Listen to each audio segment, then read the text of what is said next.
Si vous posez la question pourquoi lui, voici l'une des causes. Parce que capitaine Moussa Dadis Camara s'est attaqué au trafic de drogue en Guinée. Il a démantelé le trafic de drogue en Guinée. Tebo avait mis beaucoup de personnes en prison quand capitaine Moussa Dadis Camara était président de la transition. Et ces personnes qui ont été en prison, leurs enfants sont dans ce régime qui est en Guinée aujourd'hui là.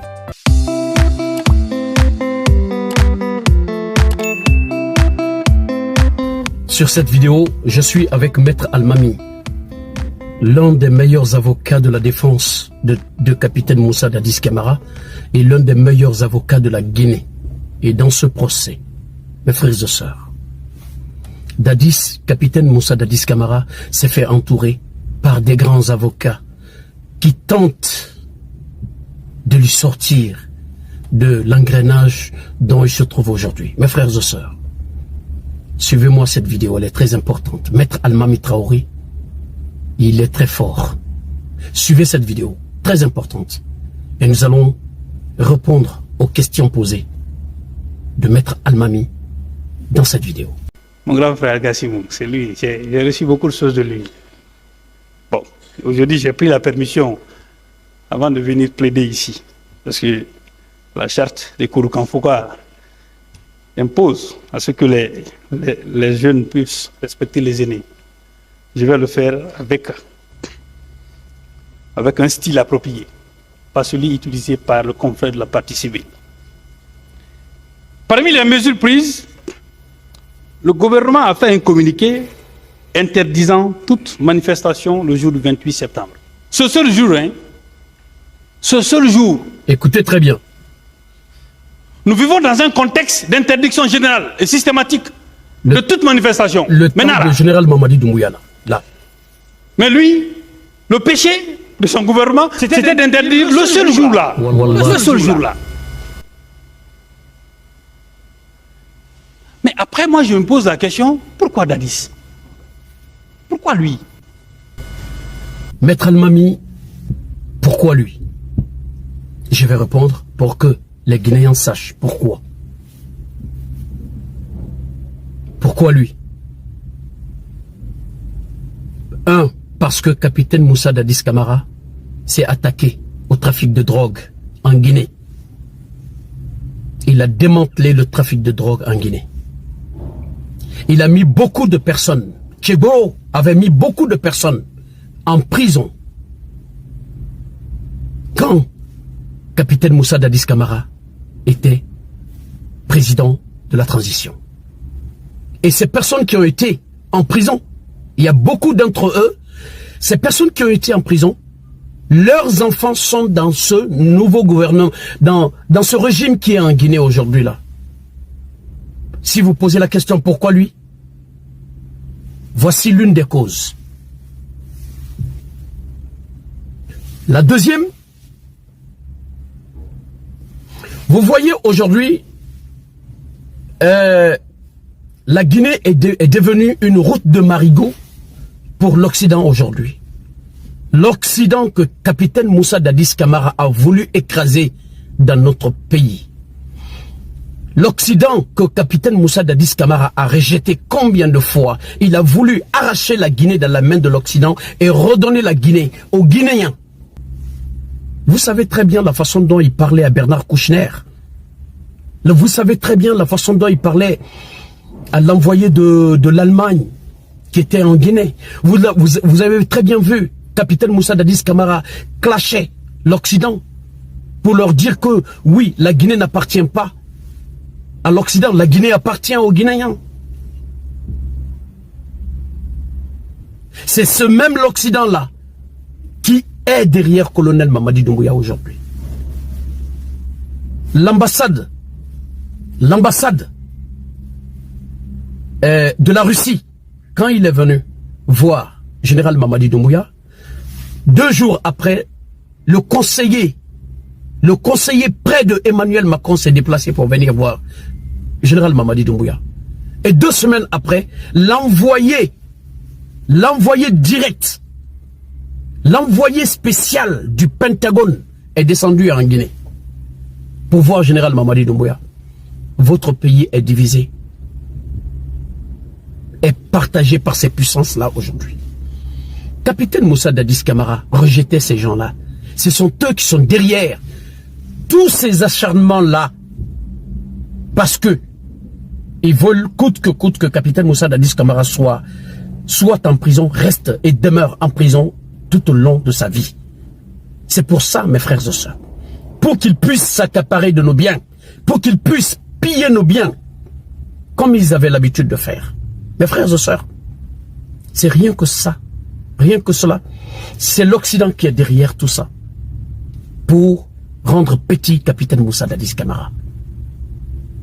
Il y a beaucoup d'autres choses qui retient Capitaine Moussa Dadis Camara aujourd'hui. Pourquoi Capitaine Moussa Dadis Camara? Je vous cite d'abord deux, parce qu'il y en a beaucoup d'autres aussi, je vous cite tous là. On va dormir ici aujourd'hui. Mes frères et sœurs, on va continuer avec Maître Almami. Même ce qu'un procureur de la République doit faire, on dit non, il n'a rien fait pour qu'il le fasse. Mais un procureur de la République qui constate la commission d'infractions, les infractions qui ont été commises au stade, qui n'était pas au courant de ça? C'est même pas loin du tribunal de Dikin. C'est-à-dire qu'il y a dit au procureur de ne pas engager des poursuites. Wallahi. Nous y reviendrons. Donc il y a un communiqué interdisant le seul jour-là, Monsieur le Président. Après, le chef d'état-major général des armées a confirmé ici, le général Sano, le casernement des militaires décidé par le président via son ministre de la Défense, qui a instruit à son tour le chef d'état-major général des armées, qui a présidé une réunion à cet effet avec ses hommes et sa hiérarchie. Il a dit ici, il dit que lui, il ne recevait pas d'ordre directement du président Dadis. Nous allons revenir là-dessus sous la chaîne de commandement. Je crois que Maître Jokamé fera une démonstration sur la question. Il dit qu'il recevait des ordres directement du ministre de la Défense. Ça veut dire que le ministre de la Défense était dans cette délégation du pouvoir du chef de l'État et qui avait tout à fait donné des instructions au chef d'état-major général des armées pour caserner tous les militaires. À votre avis, puisque ce procès est tenu devant l'opinion publique nationale et internationale, Monsieur le Président, honorable assesseur, à votre avis, pourquoi un État sérieux déciderait de caserner les militaires le jour d'une manifestation? Pourquoi? C'est pourquoi je dis, Monsieur le Président, honorable assesseur, que votre tâche, elle va être difficile. Elle va être difficile parce que les uns et les autres ont dit que vous êtes jugés non seulement par nous ici, mais par l'opinion publique. Pourquoi un État républicain le ferait? Pourquoi? Caserner les militaires en prélude d'une manifestation interdite. Très bien. Pourquoi l'État, pourquoi la gouvernance de Capitaine Moussa Dadis Camara a interdit à tous les militaires de sortir ce jour-là? Pourquoi ils ont demandé à ce que tous les militaires soient casernés? Pourquoi Capitaine Moussa Dadis Camara avait voulu cela? Parce qu'il connaissait son armée. C'était une armée indisciplinée. Il savait qu'ils allaient faire de n'importe quoi au stade s'ils partaient. Il a demandé à ce que les militaires soient casernés. Et pourquoi cette interdiction a été donnée? Pourquoi Toumba Diakité a été au stade avec ces éléments? Tous qui sont passés à la barre ici ont dit qu'ils ont vu Toumba Diakité, même Général Bafoué, qu'il a vu Toumba Diakité avec ces éléments qu'il a l'habitude de gérer. Pourquoi ces éléments-là ont été au stade? Alors que Toumba Diakité avait dit à la barre ici qu'il était parti seulement avec Foromo. Eh mes frères et sœurs, la vérité elle est là. Toumba Diakité ne vous a pas dit que c'est le capitaine Moussa Dadis Camara qui l'a envoyé au stade. Pourquoi il a été au stade? Alors que les instructions ont été données que tous les militaires doivent être casernés ce jour-là. Pourquoi lui, il est sorti pour aller au stade avec ses éléments? Pourquoi? La question est là. La vérité est là. Pourquoi vous ne... Non, mais c'est pas possible. En plus, ça a été dit dans leur talkie-walkie, leur radio là, talkie-walkie, que Toumba est descendu au stade avec ses éléments. Ça a été dit ici à la barre.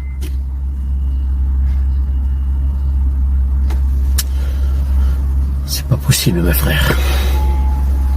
Continuons. Au-delà de ça, Monsieur le Président, il a été dit ici que le président Dadis était au Marokana. Cette accusation s'est dégonflée d'elle-même. C'est pourquoi j'ai dit que nous, on n'a même pas eu besoin de prouver. Ce sont des infractions pour lesquelles la charge de la preuve incombe à l'accusation. Si vous dites qu'il était écoutez très bien. Au stade, c'est à vous de rapporter la preuve qu'il y était. Mais en ce moment-là, on voulait tellement convaincre l'opinion, les gens se font appeler sur les réseaux sociaux, Charlie se Loumou. font appeler des appartenant à un service de renseignement, un certain Charlie Loumou, des histoires comme ça, dans un procès aussi sérieux comme ça. Wallahi Allah. Mais quand même, Wallahi, on a voulu faire croire à tout le monde, c'est-à-dire que le président Dadis était au Maroc. Bob Mouv, je vous dis une chose, je suis fier de moi. Je suis très fier de moi. J'avais démasqué ce Charlie-là, ce jour-là. J'ai fait beaucoup de vidéos sur ça, sur Charlie. Aucune personne ne m'a cru. J'ai été lynché de partout. Je dis, sauf Charlie-là, c'est un faux débat. Il y a des gens qui disaient, ah oui, vous allez voir à la fin, Charlie va venir témoigner. Il est où, Charlie? Dans un procès de taille, comme ce procès-là. Un procès médiatisé. C'est une honte pour la défense de Toumba Diakité. C'est une honte pour la Guinée. De faire des montages comme ça. Combien de montages, photos montées, Charlie et Marokana. Combien de dossiers montés contre capitaine Moussa Dadis Camara, juste pour l'incriminer? Combien de dossiers? Tout cela là est parti en l'air. Des montages. Seulement avec ces montages-là, on pouvait finir ce jugement, ce procès-là. Seulement avec ces montages-là, ces faux montages, ces mensonges-là, on pouvait finir avec ça. Seulement avec ces montages-là. Le jugement est fini. Pourquoi ces montages, ces mensonges, mes frères et sœurs? C'est regrettable. Vraiment regrettable. Continuons, mes frères. Je vais vous faire une confidence. C'est un client qui m'a appelé, il me dit, maître, on a retiré nos médias, mais ça ne sert à rien d'aller devant la Cour suprême. C'est un exemple. Il dit, ça ne sert à rien parce que ils ne vont jamais le faire. Mais si un justiciable dit ça, l'avocat que je suis, qu'est-ce que je vais lui dire? Alors que des sursis sur la détention, on renvoie à 3 mois. Devant une juridiction suprême. Vous êtes une génération qui est la nôtre, qui est merveilleuse. Donnez à la Guinée l'éclat dont elle mérite. Il n'y a pas de raison que la stabilité du Sénégal se poursuit aujourd'hui avec la décision des juges de la Cour constitutionnelle. Il n'y a pas de raison que notre pays reste dans cet état-là. Il n'y a que vous, Monsieur le Président, qui pouvez régler ça. Vos décisions, non pas par complaisance, Monsieur le Président, mais sur la base du droit, de la règle du droit. C'est ce qu'on vous demande d'appliquer. On ne vous demande pas de faire de faveur à quelqu'un. Exactement. J'ai plaidé. Je vous remercie.